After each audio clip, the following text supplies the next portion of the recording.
शादी को अब 3 साल गुजर चुके थे। रुखसार ने हर दिन शुक्र के साथ गुजारा।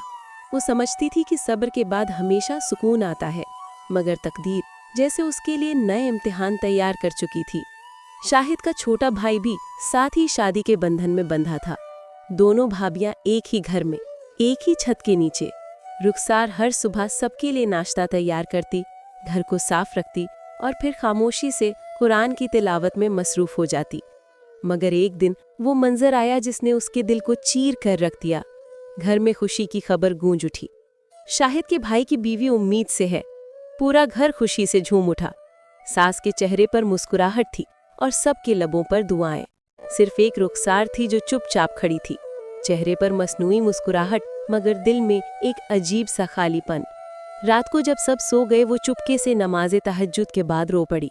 सजदे में चेहरा छुपाकर बस इतना कहा, अल्लाह, मैं नाशुक्री नहीं करती, मगर मेरा दिल बहुत कमज़ोर हो गया है। मेरी गोद खाली है, मेरा दिल भी। कुछ दिन गुजरे। रुखसार ने हिम्मत करके शाहिद से बात की, शाहिद, हमें किसी अच्छे डॉक्टर के पास जाना चाहिए, शायद अल्लाह हमें भी ये खुशी अता कर दे। शाहिद खामोश रहा, चेहरे पर झिझक, आंखों में कमज़ोरी। रुखसार, मैं क्या कहूँ?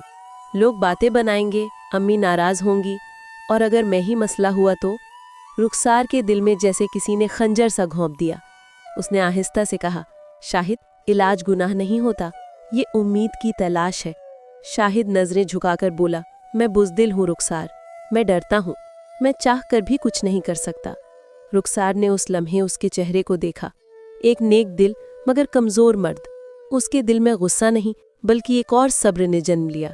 महीने गुजरते गए। देवरानी माँ बन गई। घर में बच्चे की हंसी गूंजने लगी। रुखसार उस बच्चे को प्यार करती, गोद में उठाती, मगर हर बार उसके दिल में एक खाली गूंज सुनाई देती कि काश ये हंसी मेरी भी होती। लोग अब आहिस्ता आहिस्ता बातें करने लगे थे। सास के चेहरे पर वो नरमी भी खत्म होने लगी थी। शायद अल्लाह को मंजूर नहीं कि रुखसार माँ बने। ऐसे जुमले रुखसार के कानों में जहर घोल देते, मगर वो फिर भी मुस्कुराती, कुरान पढ़ती और कहती, शायद अल्लाह मुझे किसी और आजमाइश के लिए चुन रहा है। शाहिद अब भी चुप रहता, शायद शर्मिंदा भी था, मगर अपनी बुज़दिली के कैदखाने से निकल नहीं पा रहा था। रुखसार रातों को जागती, दुआ करती, आंखों से आंसू बहते रहते और वो बार बार दोहराती, अल्लाह, तू चाहे तो सब कुछ बदल सकता है, मेरी झोली खाली नहीं, तू है ना। जिंदगी रुकती नहीं, मगर कभी कभी वो इतनी खामोश हो जाती है कि इंसान खुद को अपने ही दिल की धड़कन में दफन महसूस करता है। रुखसार अब भी जी रही थी, सब्र, ईमान और उम्मीद के साथ। रुखसार की जिंदगी जैसे एक नए रंग में ढल गई थी। एक वक्त था जब उसके दिल में खाली गोद का दर्द था। अब वो दर्द किसी हद तक इल्म की रोशनी में बदल गया था। उसने सोचा, जब अल्लाह ने मुझे औलाद नहीं दी तो क्यों न मैं दूसरों की बेटियों को पढ़ाऊं, उनकी नसीब संवारने में हिस्सा लूं।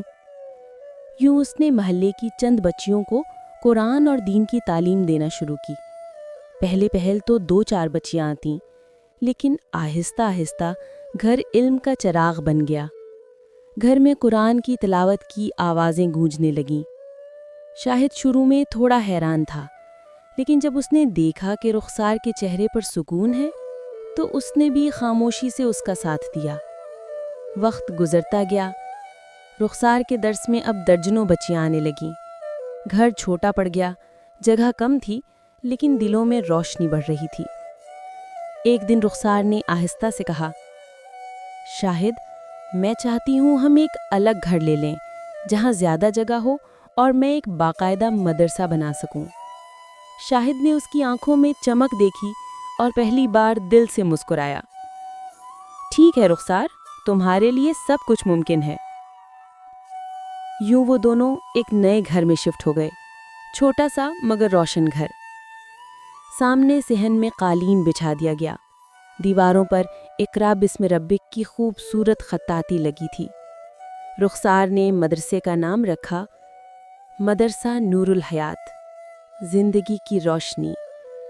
दिन गुजरते गए। रुखसार का मदरसा मशहूर होने लगा। औरतें, माएँ, बच्चियाँ सब इसके दर्स में आने लगीं। रुखसार के चेहरे पर वो सुकून था जो शायद बरसों बाद लौटा था। दूसरी तरफ सास को अब रुखसार की कदर आने लगी थी। وہ اکثر آ کر کہتی، رخسار تم جیسی بہو قسمت سے ملتی ہے، تم نے نہ صرف گھر سنبھالا بلکہ علم پھیلایا۔ سسر بھی ہر بار کہتا، رخسار کے ہاتھ کا کھانا دنیا کا سب سے مزیدار ہے۔ مگر زندگی کبھی مکمل نہیں ہوتی۔ شاہد کے اندر ایک نیا خلا پیدا ہونے لگا تھا۔ وہ دن بھر کام سے تھکا ہوا گھر آتا، رخسار کو بچیوں میں مصروف دیکھتا اور خاموشی سے چڑھنے لگتا۔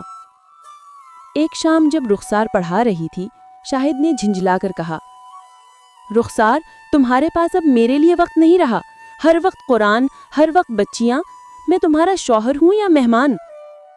رخسار چونک گئی۔ اس نے نرمی سے کہا، شاہد میں سب تمہارے لیے ہی تو کر رہی ہوں، یہ سب صدقہ جاریہ ہے۔